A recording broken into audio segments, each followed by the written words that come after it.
İkonik Jurassic Park serisinin yeni halkası Jurassic World, Hakimiyet, neredeyse her hafta bir başkasına rastladığımız devam filmlerinden biri. Serinin formüllerini birçok unsuru bir araya getirerek uygulamaya çalışan film heyecan yaratmaktan uzak bir görüntü çiziyor. Uzun soluklu ve görkemli devam filmleri bir süredir sinema salonlarını meşgul ediyor malum. Marvel, DC, James Bond ve Star Wars gibi dev bütçeli franchise'ların yanı sıra başarılı Hollywood yapımlarının uzun süredir beklenen devam filmleri de birbiri ardına vizyona giriyor. Top Gun'dan Çığlık'a, Cadılar Bayramı'ndan Avatar'a pek çok popüler yapımın devam filmlerini bu yıl içerisinde izledik ya da önümüzdeki aylarda izleyeceğiz. Bu devam filmlerinin bir başka örneği olan Jurassic World, Hakimiyet ise Hollywood'un blockbuster kültürünü derinden etkilemiş Jurassic Park serisinin yeni halkası. 1990'larda çekilen özgün Jurassic Park üçlemesinin ardından 2015'te başlayan Jurassic World üçlemesini sonlandıran film, aynı zamanda bu iki üçlemedeki karakterlerin hikayelerini de bir araya getiriyor. Başka bir ifadeyle 1993 yapımı ilk Jurassic Park'ta başlayan hikaye örgüsünü noktalıyor. Jurassic World, Hakimiyet, son dönem devam filmlerinde sık sık görmeye alışık olduğumuz meta ya da crossover anlatıların bir örneği sayılabilir esasında. Zira ufak istisnalar dışında daha önce birlikte görmediğimiz iki farklı üçlemenin karakterlerinin bu filmde bir araya geldiğini ve ilk defa aynı kurmaca evrende karşılaştıklarını görüyoruz. Filmin tanıtım sürecinden hikayesindeki nüktelere varlığı sürekli hissedilen bu gönderme hali, hem filmin genel tonunu belirliyor hem de önceki filmlerde ele alınan meseleleri bir araya getiriyor. Genel anlamda bir Jurassic Park resmi geçidi olarak planlanmış, seyirciye beklediğini verme üzerine kurulu bir film Jurassic World, Hakimiyet. Ancak bunu ne kadar başarabildiği de oldukça tartışmalı. Jurassic World üçlemesinin son bölümü, serinin bir önceki filmi Jurassic World Yıkılmış Krallık'ta yaşanan olayların 4 yıl sonrasında geçiyor. Malum, o filmin sonunda dinozorların bulunduğu Nablar Adası'nın yok olmasının ardından dinozorlar insanların bulunduğu bölgeye gidiyorlardı. Yeni filmde dinozorlar ve insanların bir arada yaşadığı anakronik bir çağın tasviriyle açılıyor. Dış sesin yönlendiriciliğinde, ana haber estetiğiyle kurgulanmış giriş kısmında insanların arasına karışan ve burada avlanıp yaşamaya başlayan dinozorların modern hayata etkilerini, hükümetlerin bu konudaki tutumlarını ve tabii ki şirketlerin bundan nasıl para kazandıklarını görüyoruz. Bu açılış sekansıyla aslında hikayeye bir Jurassic Park formatı çekiliyor ve formülün temel bileşenleri yerli yerine oturuyor.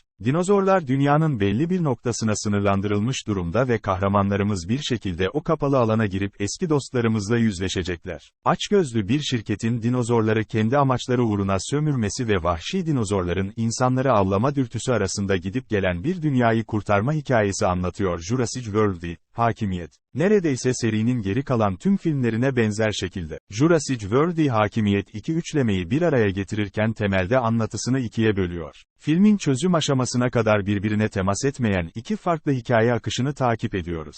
İlk akışta bu evreni başlatan özgün Jurassic Park üçlemesinin üç temel karakteri yıllar sonra Biosyn adlı bir şirketin politikalarına engel olmak üzere tekrar bir araya geliyor. Diğer tarafta ise Jurassic World üçlemesini taşıyan iki baş karakterin farklı bir sebepten aynı şirketin peşine düşmesini izliyoruz. Hikaye akışları son aşamada tipik bir binadan kaçış anlatısıyla filmi kapatmak üzere birleşen bu iki kanallı yapı sürükleyiciliğin temel engeli olmaya başlıyor bir noktada. Sanki bir tenis maçı gibi sürekli iki farklı hikaye arasında gidip gelen filmde aksiyon hikaye mekaniği bir türlü kurulamadığı gibi olay örgüsünü oluşturan unsurlar da gevşedikçe hikaye önemini kaybetmeye, eriyip gitmeye başlıyor. Bu yüzden filmin ne bir baş karakteri ne de temel bir ana fikri olabiliyor. Film bir yerden sonra karakterlerin başına gelenleri takip ettiğiniz tipik bir anlatıdan etrafa saçılmış dinozor gürültülerini dinlediğiniz bir gösteriye dönüşüyor. Jurassic World, Hakimiyet'in yönetmenlik koltuğunda ikinci üçlemenin ilk filmi Jurassic World'ün de yönetmeni olan Colin Trevorrow oturuyor. Trevorrow aynı zamanda filmin senaristlerinden birisi. Trevorrow, Amerikan bağımsız sinemasının 2000'li yılların başında ürettiği Mumblecore akımının etkilerini taşıyan ilk uzun metrajı Zaman Yolcularıyla dikkat çekmiş ve bundan 3 yıl sonra gösterime giren Jurassic World'de de serinin ikinci üçlemesini başlatan filme imza atmıştı. Film kimilerince başarısız bir çaba olarak nitelendirilmiş, bir yandan da dinozorların resmedilme biçimi ve görsel efektlerin kullanımı gibi konularda övgüler almıştı. Bu becerilerin Jurassic World, Hakimiyet içinde bir miktar geçerli olduğunu söylemek mümkün. Dinozorların mizahiciliği, tasarımı ve film içerisindeki konumlandırılışı bir süreliğine filme belli bir cazibe katıyor. Ancak bu ilk cazibenin filme yayılmak yerine zamanla etkisini kaybettiğini, özellikle aksiyon dozunun arttığı son bölümdeki dinozor kakofonisiyle dramatik etkinin de tamamen yittiğini görüyoruz. İlk üçlemenin alameti farikalarından birisi olarak görebileceğimiz slasher filmlerini andıracak biçimde şiddetin görselleştirilmesindeki ekonominin yerini kükreme ve saldırı enflasyonu aldıkça seyir duyarlılığı tamamen yitiyor. Her sahnenin büyük bir dinozorun saldırısından ve ölmekten kıl payı kurtulan karakterlerin cambazlıklarından ibaret kalışını izliyoruz. Filmin Jurassic Park ikonografisinin temel imgelerini hoyratça tüketmesi ve dinozorlara 2-3 sahnede bir o bilindik epik pozları verdirmesi de göndermeden çok hiçbir pastiş etkisi yaratıyor. Şu bir gerçek ki, Jurassic Park serisi her ne kadar Hollywood ve ana akım film üretimi bakımından ikonik bir geçmişe sahip olsa da, temelinde başka bir çağın zihinlerine yönelik bir anlatı yer alıyor. Steven Spielberg'ün Michael Crichton'ın aynı adlı romanından uyarladığı özgün filmin başarısının arkasında da yönetmenlik becerilerinin yanı sıra iki temel unsurun yadsınamaz bir önemi var: teknolojinin kudretiyle doğal yaşam döngüsü arasında etik bir ikilem yaratan soru işareti ve buradan da beslenen, seyircinin dinozorla karşılaşması, etkisi. Jurassic Park bir yandan insanlığın teknoloji ve bilimsel ilerlemeye yaklaşımıyla ilgili zihin bulandırıcı bir soru yaratırken diğer yandan temaşa teknolojisinin o dönemki amiral gemisi olan sinema salonu teknolojisi aracılığıyla seyirciyi dinozorlarla karşılaştırıyordu. Spielberg'ün o dönem sinemaya yüklediği işlevi bugün bu şekilde yeniden üretmek pek mümkün değil.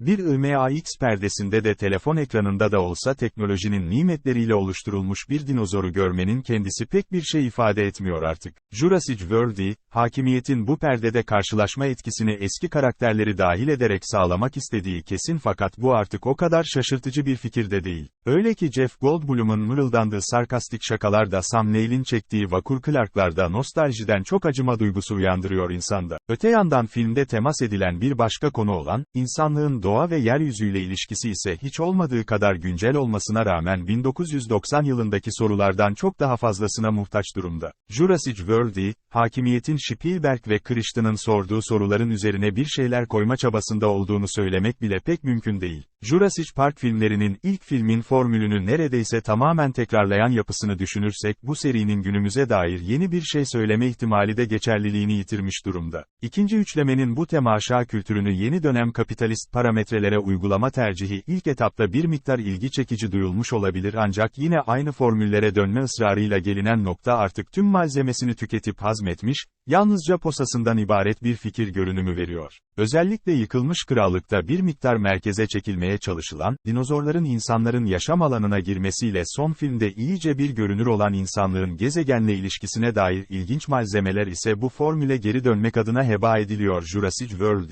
hakimiyette dinozorların insanlarla beraber süregiden yaşamı, bir şirketin açgözlü politikaları ve film artık bitmek üzereyken ortaya saçılmış beylik, bir arada yaşam hamaseti dışında unutuluyor. Öyle ya da böyle yine insanlara dair, insanlıkla ilgili bir film izleyip dünyanın kurtulduğuna şahit oluyoruz. Dünyayı kurtarmak için bundan çok daha fazlasına ihtiyacımız olduğunu artık biliyoruz. Kendi hayatlarımızda yaşadıklarımız bunu teyit etmeye devam ettikçe yeni bir şey söylemekten kaçınan bu tür anlatılar da yok olmaya mahkum bir görüntü çiziyor. Velhasıl, Jurassic World, hakimiyetin üzerine yerleştiği mirasın tamamını bir şekilde içinde barındırdığı kesin. Ancak ne bu mirasa uygun ilgi çekici bir yapı kurabildiğini ne de seriye eklenecek muhtemel yeni filmlere dair bir vaat kırıntısı barındırdığını söylemek mümkün. Şu an görünen haliyle artık soyu tükenmiş bir seriye veda etmenin vakti geldi de geçiyor gibi görünüyor.